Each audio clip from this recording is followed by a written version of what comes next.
ಸಂಜೆ 7 ಗಂಟೆ ವೇಳೆಗೆ ತೋಟದ ಮನೆಗೆ ಬಂದ ಅನಾಮಧೇಯ.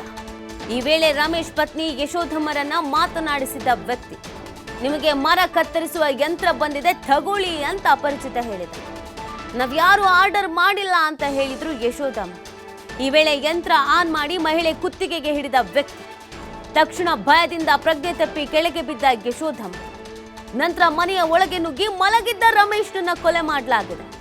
ಮರ ಕತ್ತರಿಸುವ ಯಂತ್ರ ಆನ್ ಮಾಡಿ ರಮೇಶ್ ಕುತ್ತಿಗೆಗೆ ಹಿಡಿದು ಕೊಲೆ ಮಾಡಲಾಗಿದೆ. ಆಗ ಎಚ್ಚರಗೊಂಡು ಬಾಗಿಲು ಹಾಕಿ ಲಾಕ್ ಮಾಡಿದ ಯಶೋಧಮ್ಮ.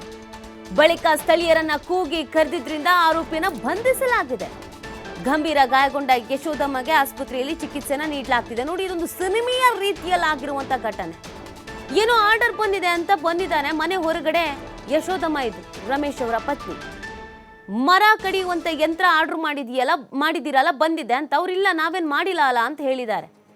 ಇಲ್ಲ ಮಾಡಿದ್ರಿ ಅಂತ ಏಕ್ದಮ್ ಆಗಿ ಆ ಮರ ಕಡಿಯುವ ಮಿಷನ್ ಅನ್ನ ಆನ್ ಮಾಡಿ ಯಶೋಧಮ್ಮನ ಕುತ್ತಿಗೆಗೆ ಹಿಡಿದಿದ್ದಾರೆ. ಅವರು ಆತಂಕಕ್ಕೆ ಒಳಗಾಗಿದ್ದಾರೆ. ಒಮ್ಮೆಲೆ ತಲೆ ತಿರುಗಿ ಬಿದ್ದಿದ್ದಾರೆ. ಅವ್ರು ಬಿದ್ದಿದ್ದನ್ನ ನೋಡಿ ಒಳಗಡೆ ಹೋಗಿದ್ದಾನೆ. ಒಳಗಡೆ ಮಲಗಿದ್ದಂತ ರಮೇಶ್ ಅವರ ಕುತ್ತಿಗೆಗೆ ಈ ಯಂತ್ರವನ್ನ ಹಿಡಿಯಲಾಗಿದೆ. ಮರ ಕಡಿಯೋ ಯಂತ್ರದಲ್ಲಿ ಕುತ್ತಿಗೆಗೆ ಹಿಡಿತಾರೆ ಅಂದ್ರೆ ಯೋಚನೆ ಮಾಡಿ.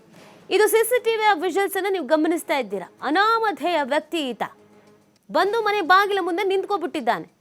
ಕೈಯಲ್ಲಿ ಲಗೇಜ್ ಇದೆಯಲ್ಲ, ಅದೇ ಮರ ಕಡಿಯುವ ಯಂತ್ರ. ನೋಡಿ, ಅವರೇ ಯಶೋಧಮ್ಮ. ಆನ್ಲೈನಲ್ಲಿ ಆರ್ಡ್ರ್ ಮಾಡಿದಿರಲ್ಲ ಬಂದಿದೆ, ಇದೇ ಮನೆ ಅನ್ಸುತ್ತೆ ಅಂತ ನಾಟಕ ಮಾಡಿದ್ದಾನೆ. ಅವ್ರು ಇಲ್ಲ ಇಲ್ಲ ಇಲ್ಲ ನಾವೇನು ಆರ್ಡ್ರ್ ಮಾಡಿಲ್ಲ ಅಂತ ಹೇಳಿದ್ದಾರೆ. ಬ್ಯಾಗ್ ತಗೊಂಡು ಹೊರಡೋ ಥರ ಮಾಡಿದ್ದಾನೆ. ಆದರೆ ಆತ ಹೊರಟಿಲ್ಲ. ಪಾಪ ಯಶೋಧಮ್ಮ ಕೂಡ ಅವರ ಹಿಂದೆನೆ ಬಂದಿದ್ದಾರೆ. ಅದಾದ್ಮೇಲೆ ನೇರವಾಗಿ ತೆಗೆದು ಅವರ ಕುತ್ತಿಗೆಗೆ ಹಿಡಿಯೋ ಪ್ರಯತ್ನ ಮಾಡಿದ್ದಾನೆ. ಅವರು ಪ್ರಜ್ಞೆ ತಪ್ಪಿ ಬಿದ್ದೋಗ್ಬಿಟ್ಟಿದ್ದಾರೆ. ಮನೆಯೊಳಗೆ ಮಲಗಿದ್ದಂಥ ರಮೇಶ್ ಅವರ ಕುತ್ತಿಗೆಗೆ ಹಿಡಿದು ಸಾಯಿಸಲಾಗಿದೆ. ಅಷ್ಟೊತ್ತಿಗೆ ಎಚ್ಚರಾಗಿದೆ ಯಶೋಧಮ್ಮ ಅವರಿಗೆ. ಗಾಬರಿ ಬಿದ್ದಿದ್ದಾರೆ. ಬಟ್ ಅವರು ತಲೆ ಓಡಿಸಿದ್ದಾರೆ. ಆ ಭಯದಲ್ಲೂ ಆ ಆತಂಕದಲ್ಲೂ ಮನೆನ ಲಾಕ್ ಮಾಡ್ಕೊಬಿಟ್ಟಿದ್ದಾರೆ ಹೊರಗಡೆಯಿಂದಾನೆ. ಆಮೇಲೆ ಊರಿನ ಜನರನ್ನ ಕರೆದಿದ್ದಾರೆ. ಜೋರಾಗಿ ಕೂಗಿ ಕೂಗಿ ಕರೆದಿದ್ದಾರೆ. ಸ್ಥಳೀಯರೆಲ್ಲ ಓಡಿ ಬಂದು ನೋಡಿದಾಗ ಈ ಥರದ ಘಟನೆ ಆಗಿದೆ. ಸದ್ಯ ಆತನನ್ನು ಪೊಲೀಸರು ವಶಕ್ಕೆ ಪಡ್ಕೊಂಡಿದ್ದಾರೆ. ಆತ ಯಾರು? ಆತ ಏನು ಸೈಕೋಪಾತ? ಮಾನಸಿಕವಾಗಿ ಏನಾದರೂ ಡಿಸ್ಟರ್ಬ್ ಆಗಿದ್ನ? ವಿಕೃತನ?